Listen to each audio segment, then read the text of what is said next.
Baspa supremo Mayawati क्या कुछ कह रही हैं, सुनते हैं। 25 की हार्दिक बधाई एवं शुभकामनाएं देती हूँ। साथ ही कुदरत से ये भी कामना करती हूँ कि अपने देश में ये नव वर्ष इन सभी की जिंदगी में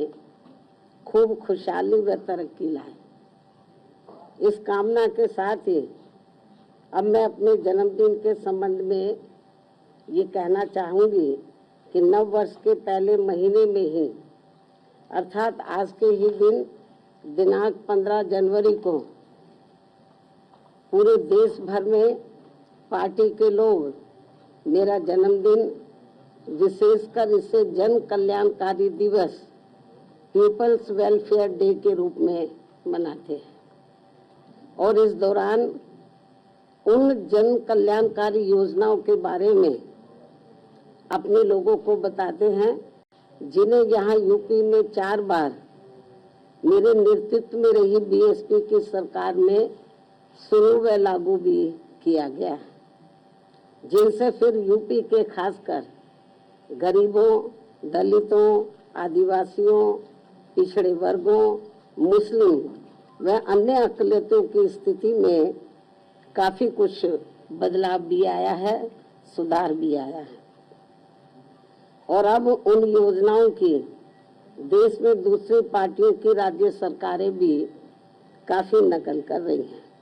लेकिन इन लोगों के प्रति उनकी नीति व नीयत साफ नहीं होने की वजह से फिर ये सरकारें इन्हें कोई विशेष लाभ नहीं दे पा रही हैं। इतना ही नहीं बल्कि मेरी सरकार द्वारा यहाँ मजदूरों, बेरोजगारों, किसानों, व्यापारियों व अन्य मेहनतकश लोगों के साथ ही युवाओं, महिलाओं, बुजुर्गों एवं विकलांगों आदि के हितों में भी अनेकों नई जन कल्याणकारी योजनाएं शुरू व लागू भी की गई हैं, जिनसे इन्हें काफी ज्यादा लाभ पहुंचा है और जिनसे प्रेरित होकर अब पार्टी के लोग यहाँ फिर से यूपी में व यूपी की तरह पूरे देश में भी ऐसी ही जन कल्याणकारी सरकार बनाने के लिए पूरे जी जान से लगे हैं। और यदि इसके लिए पार्टी द्वारा किए गए कार्यों के प्रति इनकी पूरी ईमानदारी व निष्ठा आदि होती है तो फिर यही मेरे जन्मदिन पर इनका हमेशा ये विशेष तोहफा भी होगा। इस उम्मीद के साथ ही अब मैं अपनी पार्टी के ऐसे सभी छोटे बड़े पदाधिकारियों, कार्यकर्ताओं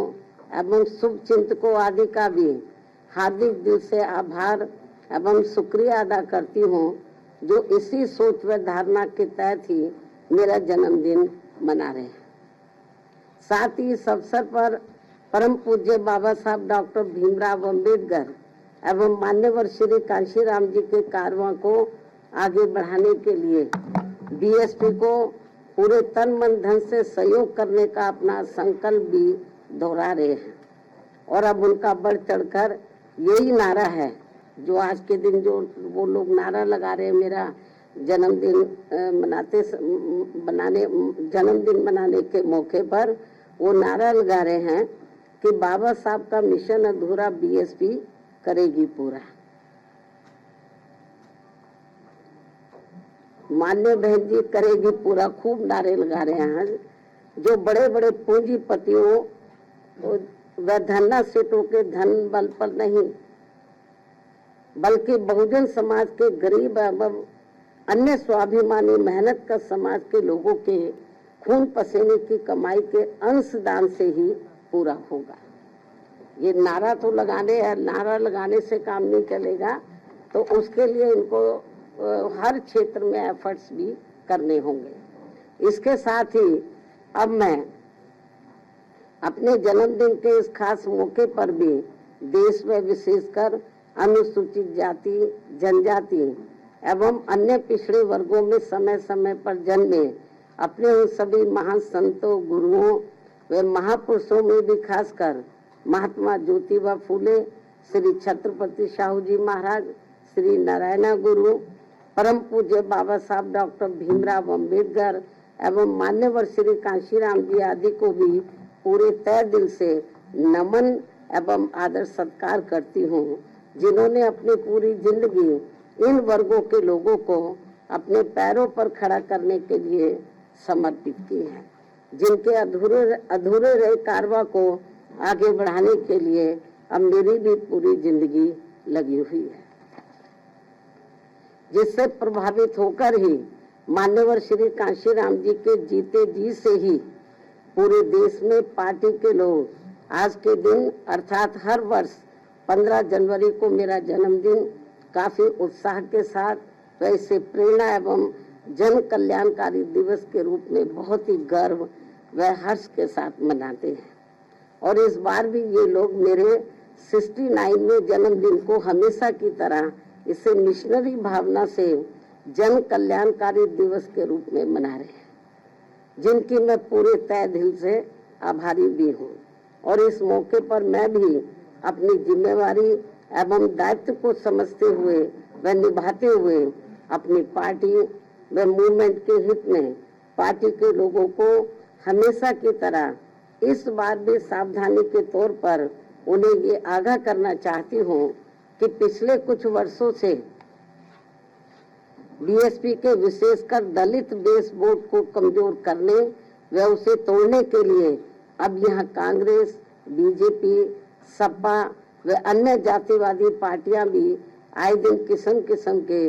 साम दाम दंड भेद आदि अनेकों हथकंडे इस्तेमाल कर रही है, जिनसे इन्हें कदम कदम पर जरूर सावधान रहना है। हालांकि इस मामले में मैं भी इन्हें समय समय पर काफी सचेत करती रहती हूँ, वरना ये सभी जातिवादी पार्टियां इन्हें कभी भी सत्ता में आसीन नहीं होने देंगी और इसके बिना इन्हें बाबा साहब डॉक्टर भीमराव अंबेडकर के अथक प्रयासों से भारतीय संविधान में मिले कानूनी अधिकारों का सही से पूरा लाभ नहीं मिल सकता है। खासकर सरकारी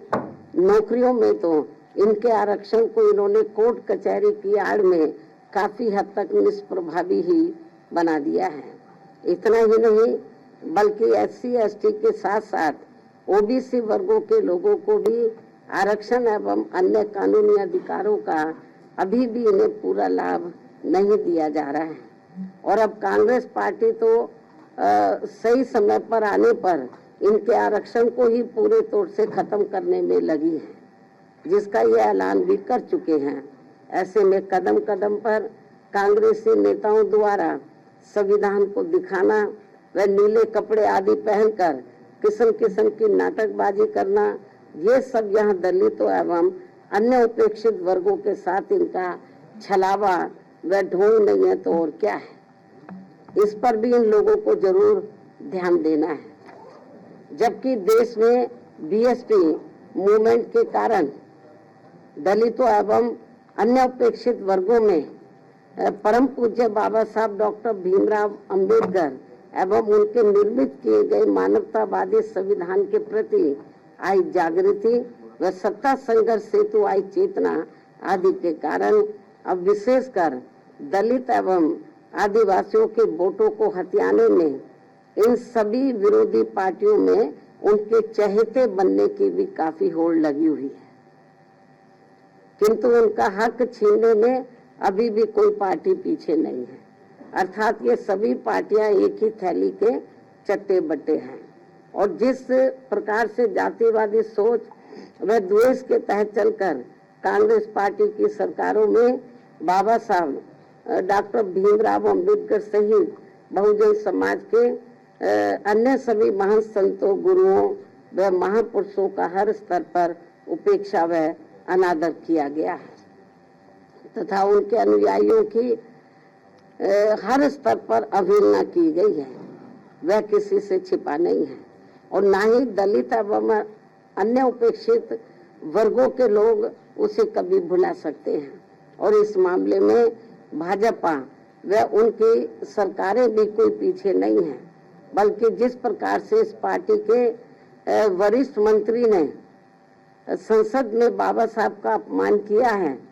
और उसका अभी तक भी उन्होंने पश्चाताप नहीं किया है, तो उससे अब इन वर्गों में इस पार्टी के प्रति रोष व आक्रोश कभी भी कम होने वाला नहीं है। चाहे इनके वोटों के लिए ये पार्टी आए दिन कितने भी अभियान क्यों न चलाती रहे, और इस मामले में घोर जातिवादी चाल चरित्र व चेहरे वाली समाजवादी पार्टी भी विशेषकर दलित वोटों के स्वार्थ में अपना रूप थोड़ा बदला दिखाने के लिए आए दिन किस्म किस्म के हथकंडे इस्तेमाल करने में लगी रहती है। जबकि यूपी में इनकी सरकार में दलितों के प्रति अन्याय, अत्याचार व इनके महापुरुषों का हुआ अपमान आदि को भला कौन भुला सकता है। इससे ये स्पष्ट है कि बाबा साहब एवं उनके संविधान तथा उनके द्वारा मिले आरक्षण व अन्य संवैधानिक अधिकारों को लेकर दलितों एवं अन्य उपेक्षित वर्गों की राजनीतिक शक्ति बीएसपी से ही बन पाई है, किंतु इनके वोटों के स्वार्थ के लिए कांग्रेस, बीजेपी व सपा आदि अब आसानी से कामयाब होने वाली नहीं है, जिसके लिए ये पार्टियां आए दिन किस्म किस्म के हथकंडे भी इस्तेमाल कर रही है, जिनसे इन लोगों को हमेशा सावधान रहना है। हालांकि इन वर्गों के साथ साथ अन्य सभी मामलों में भी केंद्र व राज्य सरकारों की अधिकांश चल रही गलत नीतियों एवं गलत कार्य प्रणाली की वजह से ही अब देश की जनता काफी ज्यादा दुखी व परेशान भी है, जो ये आए दिन ऐसी सरकारों के विरुद्ध काफी आवाज भी उठा रहे हैं, जिनसे भी अब कोई हल नहीं निकल पा रहे हैं। ये भी बड़ी चिंता की बात है। रोटी रोजी के नए नए नियम कानून बनाकर उनकी आड़ में भी यहाँ बेरोजगारों को वर्षों तक नौकरियों से वंचित रखा जा रहा है। फिर चुनाव में उनका मुंह बंद करने के लिए इनको किस्म किस्म के लुभावने वायदे कर दिए जाते हैं, जिनसे इन्हें अभी तक कुछ भी नहीं हो पा रहा है। जबकि यूपी में हमारी पार्टी की 4 बार रही सरकार में हमने खासकर गरीब एवं बेरोजगार लोगों को किस्म किस्म के लुभावने वायदे न करके उन्हें सरकारी व गैर सरकारी क्षेत्रों में बड़ी संख्या में रोटी रोजी के साधन उपलब्ध कराए हैं, जिनसे आप सभी अवगत हैं। लेकिन दुख इस बात का है कि चुनाव में भोली भाली जनता अपनी पार्टी के इन सब कार्यों को भुलाकर विरोधी पार्टियों की गारंटी व लुभावने वायदों आदि के बहकावे में आकर पुनः ऐसी सरकारों को सत्ता में ले आते हैं, जिनकी शुरू से ही कथनी व करनी में काफी अंतर रहा है। इसके साथ साथ देश में दलितों, आदिवासियों व अन्य पिछड़े वर्गों को अब खासकर सरकारी नौकरियों में उन्हें आरक्षण का भी पूरा लाभ नहीं मिल पा रहा है, अर्थात अब इनकी ये सुविधा ना के बराबर ही रह गई है। मुस्लिम व अन्य धार्मिक अल्पसंख्यक समाज के लोग भी हर मामले में अब अपने आप को काफी असुरक्षित ही महसूस कर रहे हैं, जिससे इनका विकास भी रुका हुआ है। केंद्र व राज्य सरकारों की भी गलत आर्थिक नीतियों के कारण आए दिन देश में गरीबी, बेरोजगारी एवं महंगाई। ये थोड़ा दरवाजा खोल दो भाई, क्योंकि खांसी आ रही है मीडिया को, तो थोड़ा खोल दो। केंद्र व राज्य सरकारों की भी गलत आर्थिक नीतियों के कारण आए दिन देश में गरीबी, बेरोजगारी एवं महंगाई आदि भी काफी ज्यादा बढ़ रही है, जिससे विशेषकर यहाँ गरीब एवं मध्यम वर्ग के लोग सबसे ज्यादा परेशान व दुखी भी हैं। ऐसे में अब मैं अपने जन्मदिन के मौके पर सर्व समाज के लोगों में से खासकर दलित एवं अन्य उपेक्षित वर्गों के लोगों से यही कहना चाहती हूँ कि इन्हें अपनी सभी समस्याओं से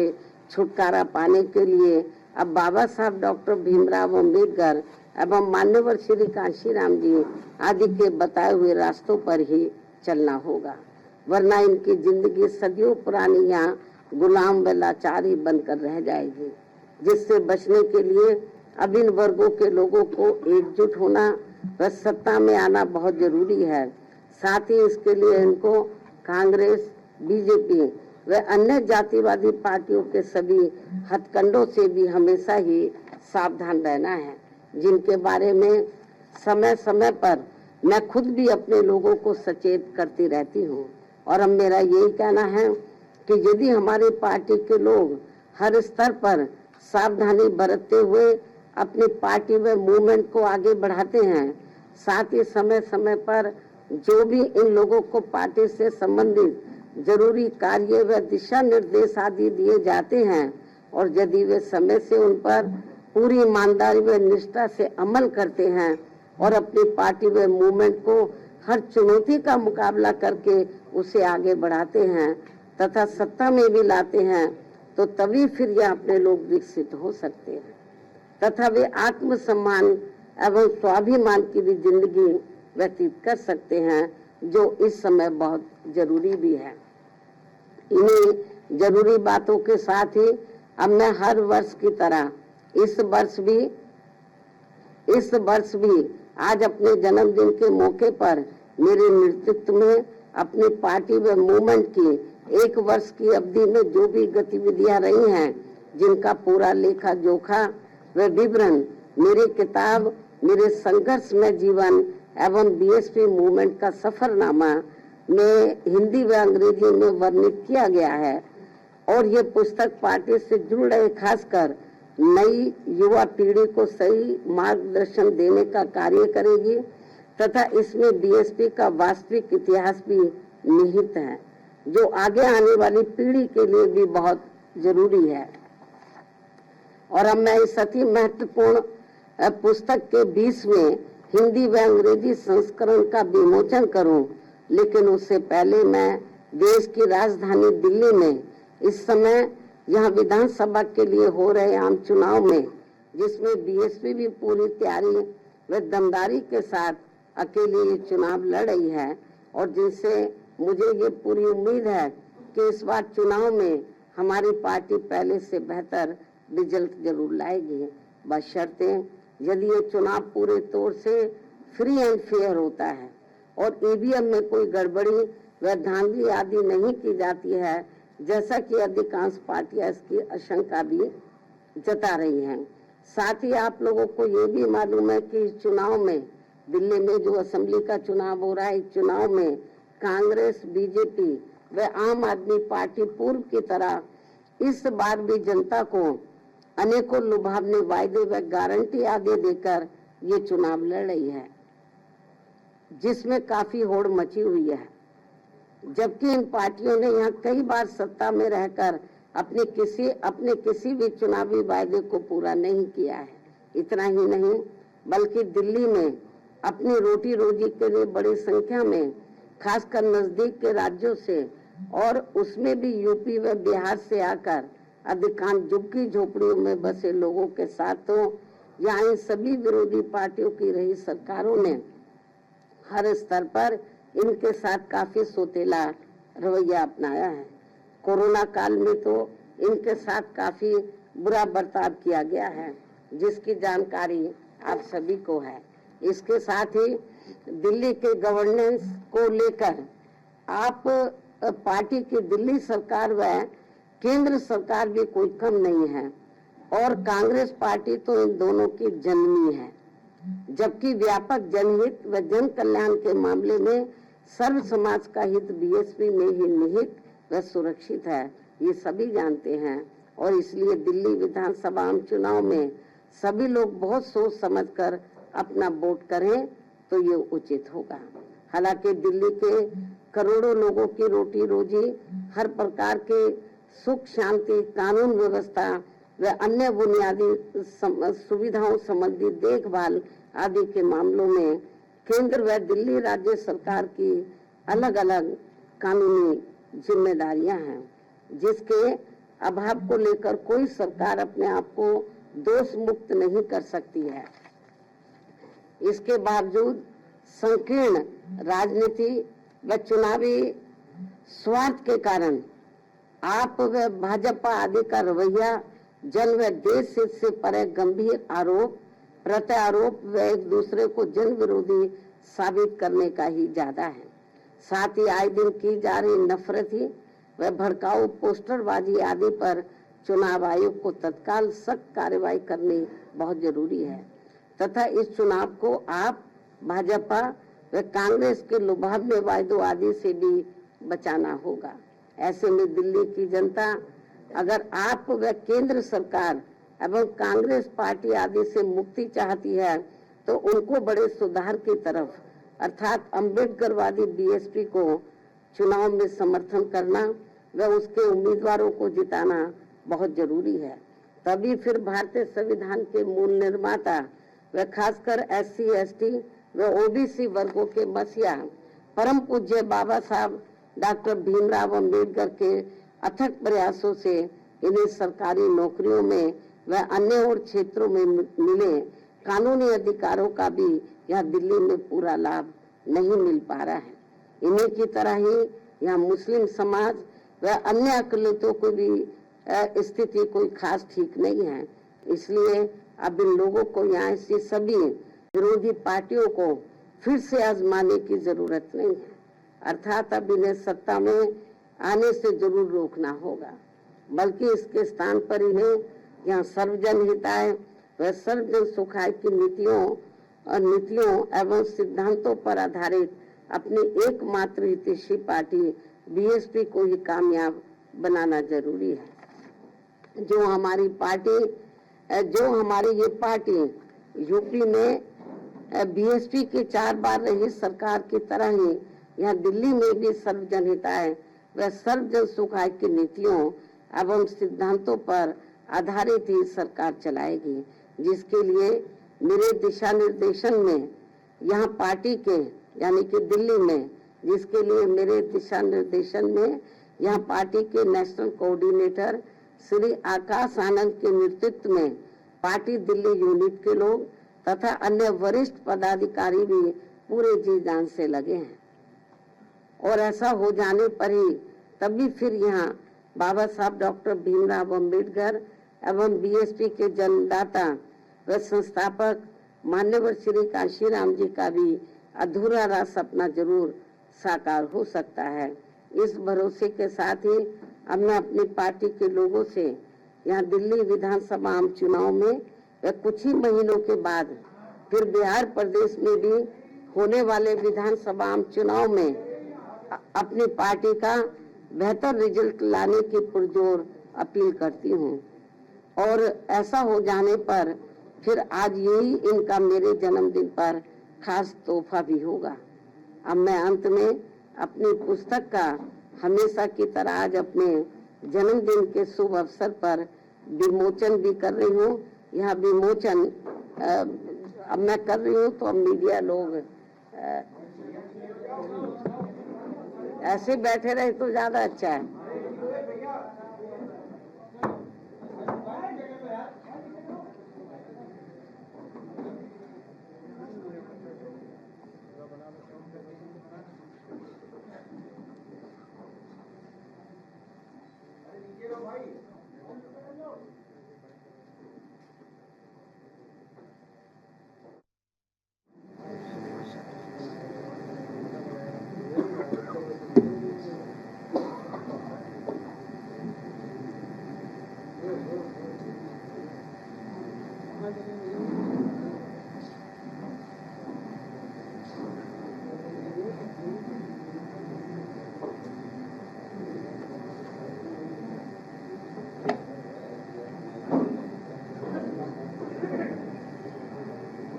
आप दोनों को जोड़ लेना, एक्सपर्ट हैं आप लोग तो इधर की उधर फोटो करने में। यदि मीडिया बंधुओं के कुछ जरूरी सवाल हैं तो वे एक एक करके पूछ सकते हैं, वरना मैं आप लोगों से यही रजा लेती हूँ। धन्यवाद। जय भीम व जय भारत। एक एक करके पूछो, एक एक करके।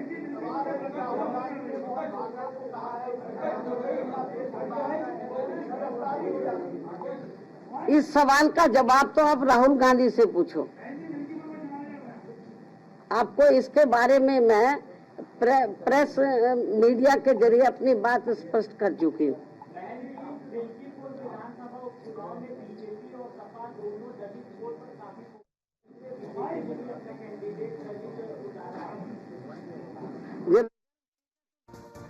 मायावती का कांग्रेस पर हमला। अपने प्रेस कॉन्फ्रेंस के दौरान मायावती ने कांग्रेस पर हमला किया है, जमकर हमला किया। कांग्रेस आरक्षण खत्म करना चाहती है। बसपा सुप्रीमो मायावती ने अपने प्रेस कॉन्फ्रेंस के दौरान कहा कि कांग्रेस आरक्षण को खत्म करना चाहती है। विरोधी पार्टियां